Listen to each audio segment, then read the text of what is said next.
Olá, crianças, bom dia!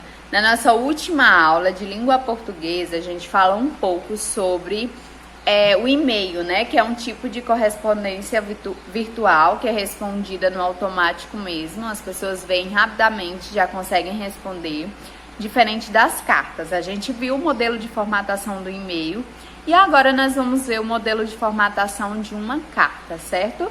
Podemos começar na página 44, que nós vamos falar sobre carta, e a segunda aula de hoje são palavras com S. Então, outra forma de nos comunicar com as pessoas é enviar cartas pelo correio, por mais que a gente ache assim que, nossa, será que ainda tem gente que envia? Sim, antigamente essa era a única forma de comunicação, né? Só que aí, quando a tecnologia foi evoluindo, as coisas evoluíram bastante. E aí nós temos vários outros meios de comunicação e a carta foi ficando um pouco de lado, mas isso não quer dizer que as pessoas ainda não usam. Ainda hoje há quem goste de mandar cartas e depois ficar esperando o carteiro trazer a resposta, né? Leia uma carta que faz parte da história de Felpo Filpa, da escritora Eva Furnari. Felpo é um coelhinho com uma orelha mais curta que a outra. É solidário e gosta de escrever poesias. Uma fã dele, a Charlot, começou a mandar cartas para eles comentando seus poemas. Então, Rapidópolis, dia 23 de maio. Então, esse foi o lugar e a data que foi enviada essa carta. O poeta. Fiquei muito comovida com a sua carta. Felpo, querido, eu gosto de orelhas diferentes. Acho que dá um charme interessante a um coelho. Principalmente você, que é um poeta. Devia se orgulhar de ser assim, especial. Foi lindo e corajoso você confessar que tem uma alma de tartaruga. Afinal, elas são cheias de sabedoria. Já imaginou se você fosse um coelho de alma de urubu? Lembra aquele ditado que diz: urubu infeliz quando cai de costas quebra o nariz? Isso seria um azar. Bem, Felpo, agora admiro não só os seus poemas, mas também a sua pessoa. Quando você quiser vir tomar um chá comigo, será muito bem-vindo. Adoro cozinhar e fiquei curiosa de conhecer os bolinhos de chocolate da sua avó. Você poderia me mandar a receita? Beijos, despedida. Beijos, Charlot, que é o nome da pessoa que enviou a carta para o Felpo. Então, crianças, a página 45 pede que vocês façam alguma coisa aí nesse texto, né? Algumas coisas. Identificar algumas partes dessa carta.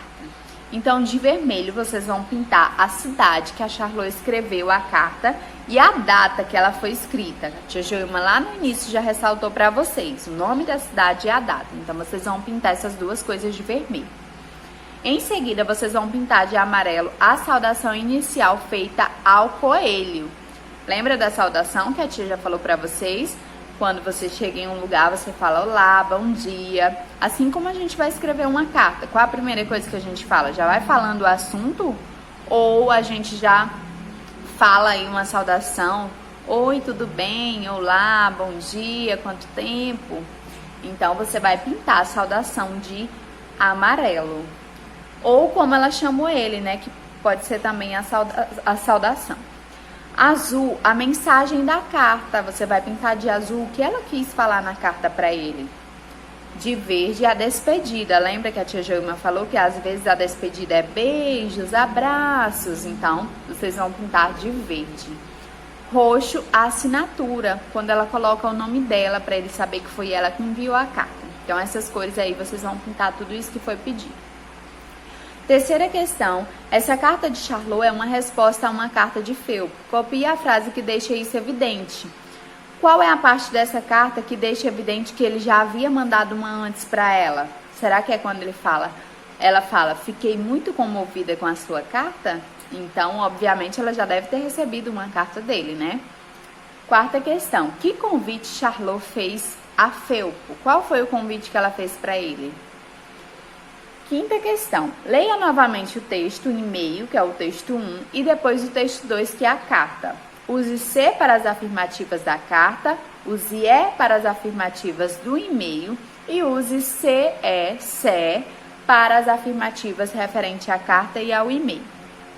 Por exemplo, um texto geralmente curto, nós usamos na carta ou no e-mail. É só vocês olhar qual é o texto menor, se é o da carta ou do e-mail. Então, se for o e-mail, você vai colocar o E, se for carta, C.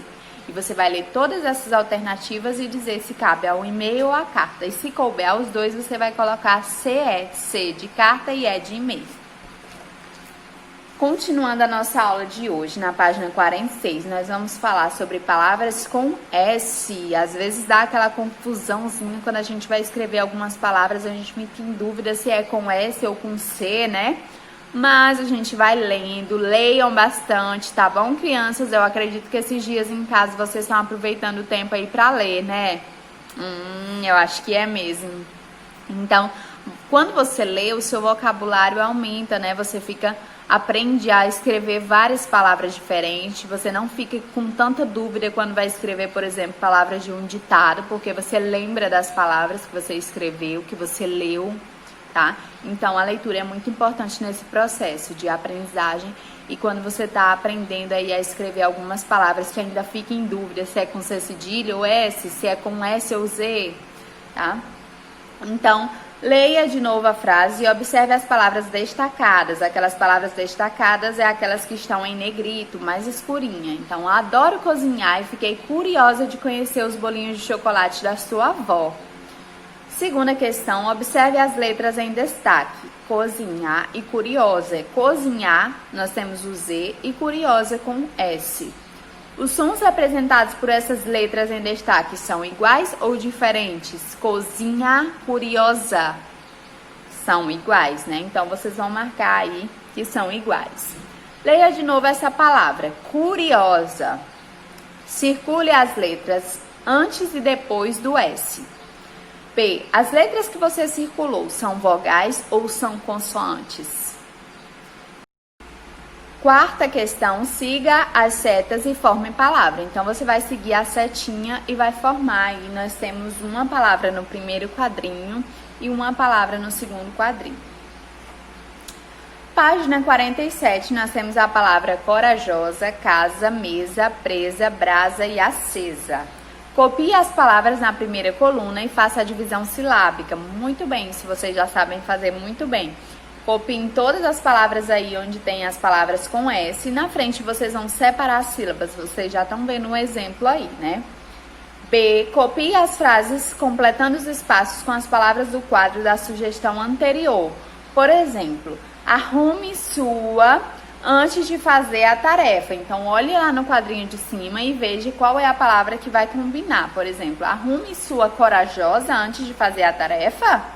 Arrume sua casa antes de fazer a tarefa ou arrume sua mesa antes de fazer a tarefa. Então, vocês podem procurar as alternativas aí de cima para completar essas frasezinhas aí de baixo. Na página 48, nós temos aí o nome de alguns desenhos que vocês vão ter que escrever para tia Joilma, tá bom? Primeiro desenho é um besouro, depois uma brasa, presente, raposa, casa, casaco, fantasia, parafuso, princesa, rosa, vaso, tesoura, camiseta, tesouro e televisão. Tia Joelma, mas pra que a senhora falou essas palavras que a gente já sabe? Porque às vezes vocês confundem alguns desenhos, tá? Por exemplo, casaco vocês poderiam colocar blusa, tá? Mas se sentirem aí alguma dúvida quando for escrever algum desses nomes, volta aí o vídeo e vê qual foi o nome que a tia Joilma falou, tá? Página 49, a nossa última página de hoje, pede que vocês acrescentem as terminações OSO no final, que é osso, para completar as palavras e observe as palavras formadas. Então, por exemplo, tem a palavra gosto. E você vai acrescentar osso no final, então vai ficar gostoso. Então, junta a palavrinha aí da letra e acrescenta OSO no final, que vocês vão ver qual é a palavra que vai formar, tá bom?